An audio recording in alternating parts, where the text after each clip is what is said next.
Welcome into First Take. I'm Monica McNutt in for Molly Kieram. We got a squad today. We're whipping around the sports world. HD, Harry Douglas. Good to see you, sis. It's good to see. The suit is sharp. You're doing your thing. Wifey picked it out for me. She did her thing. I love that you gave her credit. We've got Brian Windhorst from some location, but Wendy's with us. Wendy, what's up? Good morning. What's going on, guys? I love that greeting. It's good to have you here because we are definitely jumping into some NBA, and we can't do that without the one and only Kendrick Perkins. Perk, how we feeling? What's up, Monica? Monica, don't start the show off lying to Harry, talking about how great that suit looks. Lord. It's okay. Look at that. All right, well, that's the energy we got on this Thursday. I'm going to let y'all work that out in the discussion. And let's jump right into it, y'all, because there's an article on .com, ESPN.com, that is talking about Joel Embiid. The focus is highlighting his offseason in terms of getting him healthy and back to an MVP level. I encourage you to read the article. It's fascinating stuff, really well done. It's an interesting profile on one of the most fascinating players in the NBA. One of the biggest takeaways is an update on his return. It reads, "We're not going to push anything. For my whole career, I felt like we never took that approach. We don't have a timeline, hopefully sooner rather than later." When asked if his organization supports his new patient approach, Embiid had this to say: "I don't know how they feel. The only thing I'd say is this is a business. It's all about the results. And if I come back early enough and I'm still not myself, guess what? You're not winning any games." All right, so look, that's just sort of the tip of the iceberg to me in terms of that article, HC. But Wendy, I'm going to come on and bring this conversation right to you. What do you make of basically Embiid disputing Morey's timeline? There's so much in this story that it's very hard to look at one quote or one aspect of it and try to summarize anything. This story goes very deep into Joel's past, his childhood, his relationship with the Sixers over the last decade. Forget about the last 3 months. And so what I would just say is it highlights something that remains true today, which is that Joel is got an incredible blend of athleticism and size. It's really like a 1 in a billion type skill and size. And that's why he won the MVP award 2 years ago. It's why before he really suffered this knee injury, after that, where he was really having one of the greatest seasons of the modern era offensively. It's one of the reasons why the Sixers have invested so much in him. But he's very physically, and I think this story illustrates, emotionally fragile.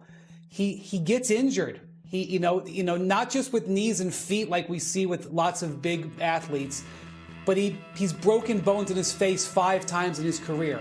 He's fallen in warm-ups. He fell in warm-ups and got injured twice just last season, okay? So he's physically fragile, and this story illustrates in great painstaking detail over the course of a decade plus that emotionally it affects him in a way where he becomes emotionally fragile. And I don't say that as a criticism. I say that as a takeaway from what this very in-depth story says. So we have a player who's physically dealing with, all these challenges and has to maintain and deal with his emotions just as much as he has to maintain his body. And so you are going to have difficult situations because of that. And I know what you're asking is a simple question, Monica. I don't have a simple answer. You're asking me if they're on the same page. I don't have a simple answer because this is a very complex person this story tells. I appreciate that, Wendy, because if ever there was an instance, Harry, where you need to have a little bit of nuance and touch, it would be on some of the things coming out from the story. Yeah, and I would say this. I think it's glaring to me that when you look at Daryl Morey and you also look at the Philadelphia 76ers and Joel Embiid, they're not on the same page, especially when it comes to his body. And I would also say this. Joel Embiid, even though you may feel like you may have been pushed here and there to play, at the end of the day, you have the final say. You're the player. You're the franchise guy. You're the guy that, is the face of the franchise in so many words. And when it comes to the process that people talked about for so long for the Philadelphia 76ers, well, the process has failed. And now hearing this from Joel Embiid, it's okay to want to look out for yourself. But at the same time, I would ask you, why did you play in the Olympics last year? If your body was not healthy and you needed time to figure out how to get ready for the season, don't go play in the Olympics. So there are so many components to it that you can nitpick and bring up in this conversation. But it's clearing and it's glaring to me that the Philadelphia 76ers and Joel Embiid, they are not on the same page. Perk, where are we on this?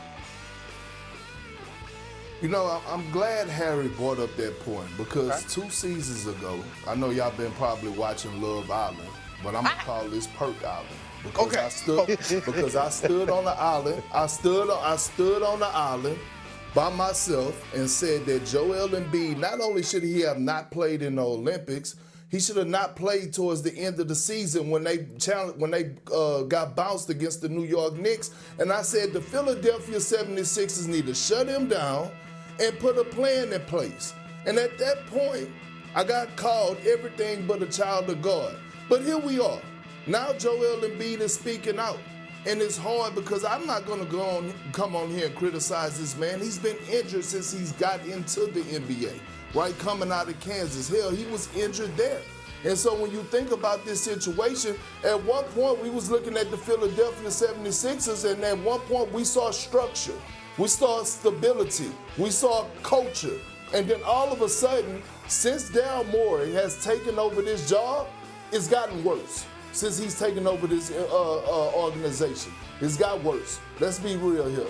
And now all of a sudden you're looking at your franchise guy, well, one of your franchise guys, your players, not being able to start the season next year in Joel Embiid because he's telling us right now that his body is not right, which we already know. Paul George just underwent a procedure. Now you look at your next guy in a diamond in the rough that you found in Tyrese Maxey, and the Philadelphia 76ers are on the clock. They're on the clock when it comes down to Tyrese Maxey. And when I say on the clock, because if they keep trending in this direction of no culture and no stability, guess what? Tyrese Maxey is going to want out of Philadelphia, okay? And we know who his agent is Rich Paul. And Rich Paul don't give a damn. I'm telling you this is something that I know.